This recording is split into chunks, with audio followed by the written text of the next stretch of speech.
বিসমিল্লাহির রহমানির রহিম। আলহামদুলিল্লাহ ওয়াসসালাতু ওয়াসসালামু আলা রাসূলিল্লাহ। আম্মা বা'দ। সম্মানিত দিনী ভাইয়েরা, আসসালামু আলাইকুম ওয়া রাহমাতুল্লাহি ওয়া বারাকাতুহু। আজকে আমাদের নতুন একটি কিতাব নিয়ে আমরা আলোচনা করব। সেই কিতাবটি খুবই গুরুত্বপূর্ণ। ওই কিতাবের নাম হলো রিয়াদুস সালেহিন। রিয়াদুস সালেহিন এমন একটি কিতাব,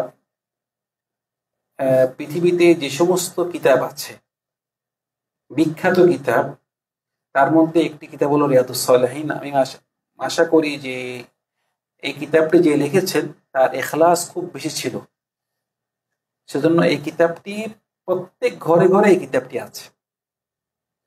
আর এই কিতাবটি এমন সুন্দর একটি কিতাব যে ইমাম আন-নাওয়াবী রাহিমাহুল্লাহ তিনি যে কিতাবটি লিখেছেন, মানে সাধারণ একজন মুসলিম তার তো মানে যে সমস্ত কিতাবুল হাদিস আছে, বুখারী, মুসলিম, আবু দাউদ, তিরমিজি, ইবনে মাজাহ, নাসাই, মানে এত বই, এত কিতাব পড়ার তার সুযোগ হয় না।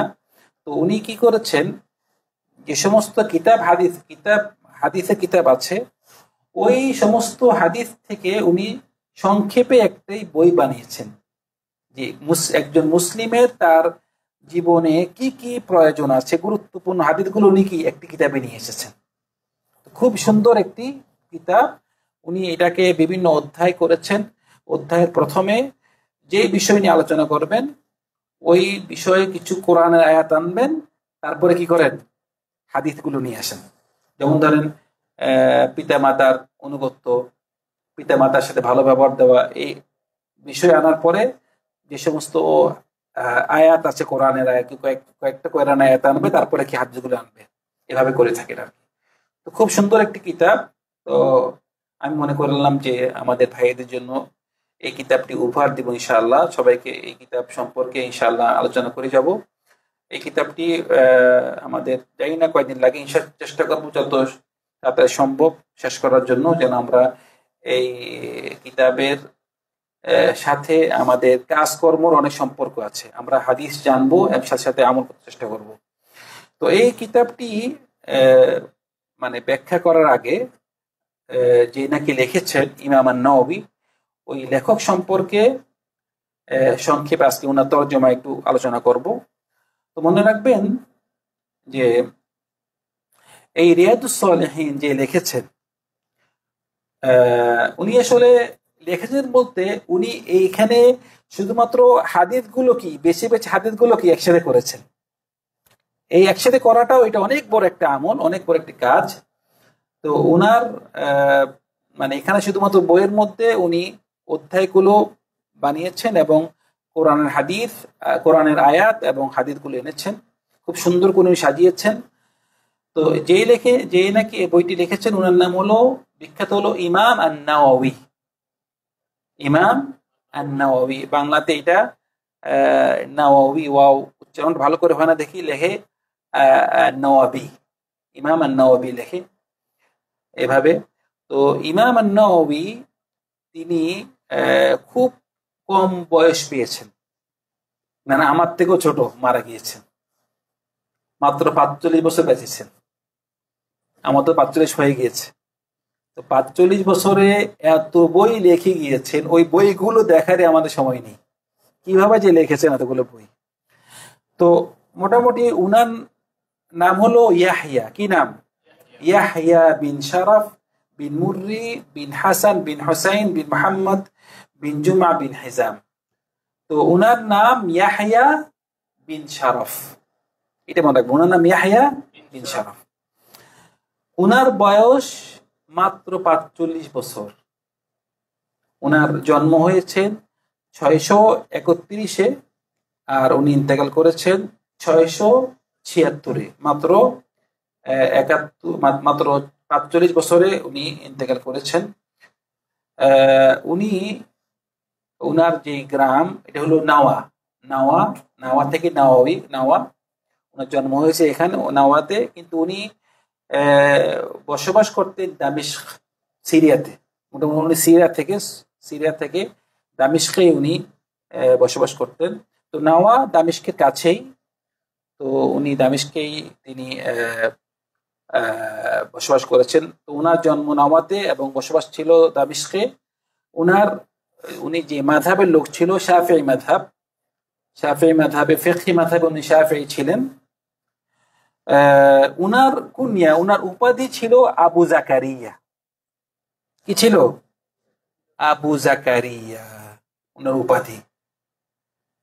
আবু জাকারিয়া বলতো, কিন্তু উনি বিয়ে করেননি, উনি অবিবাহিত ছিল, বিয়ে করেননি। এর অর্থ না যে উনি বিয়ে না করে উনি এটাকে সওয়াব মনে করেন না, উনি ব্যস্ত ছিলেন, হয়তো খুব বেশি ব্যস্ত ছিলেন, বিয়ের দিকে কোনো খেয়াল ছিল না, মানে তলাবুল ইলম এবং লেখালেখিতে উনি ব্যস্ত ছিলেন। তো উনি মোটামুটি বিয়ে করেনি, তাও উনার নাম আবু জাকারিয়া বলা হতো। এটা আরবিতে, মানে আরবদের মাঝে এটা মানে চল ছিল, ছোট বাচ্চাকেও মানে উপাধি দিয়ে ডাকা, মানে ছোট বাচ্চা মানে আবু আমর, আবু আব্দুল্লাহ, যেভাবে নাকি হাত্তা আপনার আয়েশা রাদিয়াল্লাহু আনহা, উনার ছেলে মেয়ে ছিল, আয়েশা রাদিয়াল্লাহু আনহার কোনো ছেলে মেয়ে ছিল না, তাও উনাকে বলা হতো উম্মে আব্দুল্লাহ। কি বলা হতো?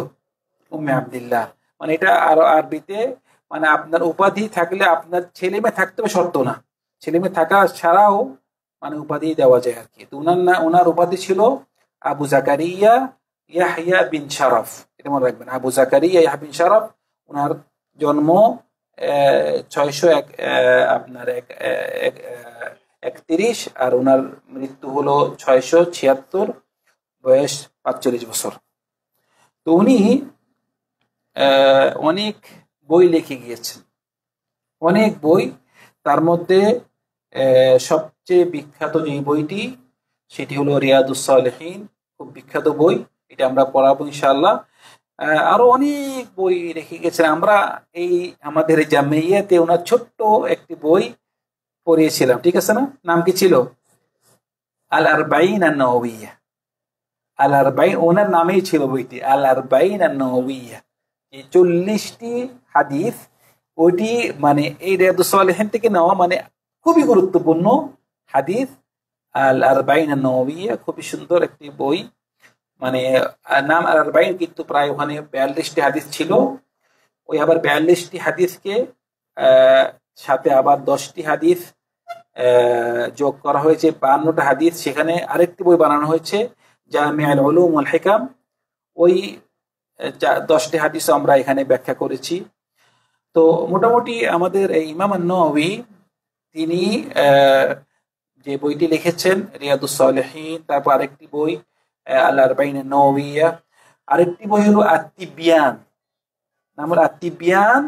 এটি খুব গুরুত্বপূর্ণ, বেশি করে যারা নাকি হাফেজে কোরআন, আদব সম্পর্কে, আত-তিবয়ান ফি আদাব হামালাতুল কোরআন, যারা নাকি কোরআন হাফেজ, তাদের আদাব সম্পর্কে আত-তিবয়ান খুবই গুরুত্বপূর্ণ একটি কিতাব, ওইটি লিখেছেন। আবার আরেকটি বই হলো আল মাজমু, ওনার বই। আবার তিনি হাদিসের উপরে আরো বই, যে আপনার ইমাম মুসলিম যেই বইটি লিখেছেন, ওই বইটিকে উনি ব্যাখ্যা করেছেন, শারহ সহিহ মুসলিম, একটি বই আছে এভাবে। তারপরে দিয়ে উনার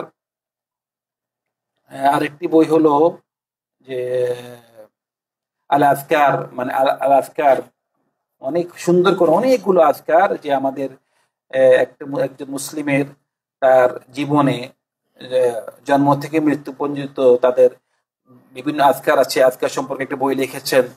তারপরে দিয়ে রাউদাতুত তালিবিন আরেকটি বই লিখেছেন, আল ইদাহ ফিল মানাসিক একটি বই, তাহদিবুল আসমা ওয়াল লুগাত, আত-তাহরির ফি আলফাজ আত-তানবিহ।